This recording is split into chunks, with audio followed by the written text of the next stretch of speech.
Hakiki mümin hayatının hesabını, hatta ahirete ait hesapları burada tutar o hesaplar içinde. O hesapların meydana getirdiği hendesi coğrafya içinde hareket eder. O ölçüye göre hareket eder, ta kaleye varabilsin, zirveye çıkabilsin, muvaffakiyet ufkuna ulaşabilsin. Yoksa başka türlü olamaz.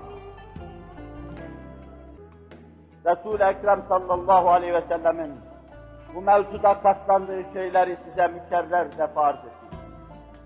Taberani'de Ebu Hüreyre radıyallahu anh hazretleri bir durumun ifade buyuruyorlar. Huzuru Risalet Benai'ye girdim. Aleyhissalatu vesselam namaz kılıyorlardı. Oturarak namaz kılıyorlardı. Halbuki Seyyidetine Hazreti Ayşe buyururlar ki, belki yarım saat ayakta durduğu namazlar olurdu. 1 saat ayakta durduğu namazlar olurdu. Mesela Bakara Sure-i Celilesini, Ali İmran Sure-i Celilesini, Nisa Sure-i Celilesini, Maide Sure-i Celilesini bir rekatta okurdu, ayakta dururdu.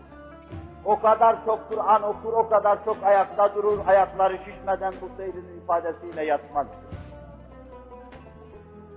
Hayatının son demlerine doğru ayakta duramıyordu aleyhissalatü vesselam. O kadar ayakta durmaya tahammül edemiyordu. Onun için bu uzun kıraatları oturarak okuyordu. Ama rükûa gitmeye yaklaşınca, yani birkaç sayfa kalınca kalkıyor, o kadarını ayakta okuyor, sonra rükûa gidiyordu, sonra secdeye gidiyordu. Ebu Hüreyre diyor ki, ayakta durmaya, kıyama ve kemerbeste yubudiyet içinde bulunma şuuruna bu kadar bağlı olan Resul-i Ekrem aleyhissalatu vesselam'ı otururken namaz kılıyor gördüm. Yanına sokuldum ve durdum. Namazını bitirdi sordum. Ya Resulallah hasta mısınız? Buyurdular ki hayır ya Ebu Hüreyre, açlık ayaklarımın takatını kesti. Gözyaşlarımı tutamadım. Hıçkıra hıçkıra ağladım. Bana dedi ki la tebki ya Ebu Hüreyre.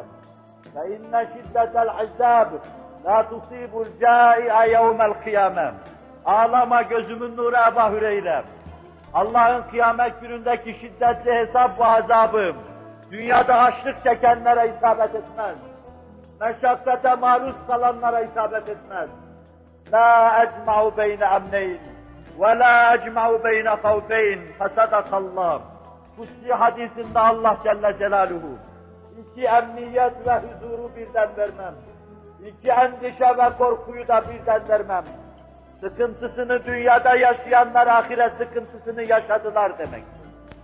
Dünyada ahireti hiç düşünmeden refah içinde kol gezenler, boy gezenler, onlar da bütün saadet ve huzuzatlarını, huzurlarını dünyada yaşadı, ahirete bir şey bırakmadılar. Ben iki emniyeti birden vermem, iki huzuru birden vermem, ama iki korkuyu da birden vermem. Milleti için, dini, diyaneti için, İslam için, burada bir kısım meselelere katlananlar, hesabın şiddetini burada yaşadılar demektir. Cehennemden hisselerine düşeni yaşadılar demektir. Binaenaleyh onlar beraatlarını alacak sağ taraftan, emn-i eman içinde salına salına, sıratı geçecek ve cennete vasıl olacaklar. Allahümme ec'alna minhum, Allahümme ec'alna minhum.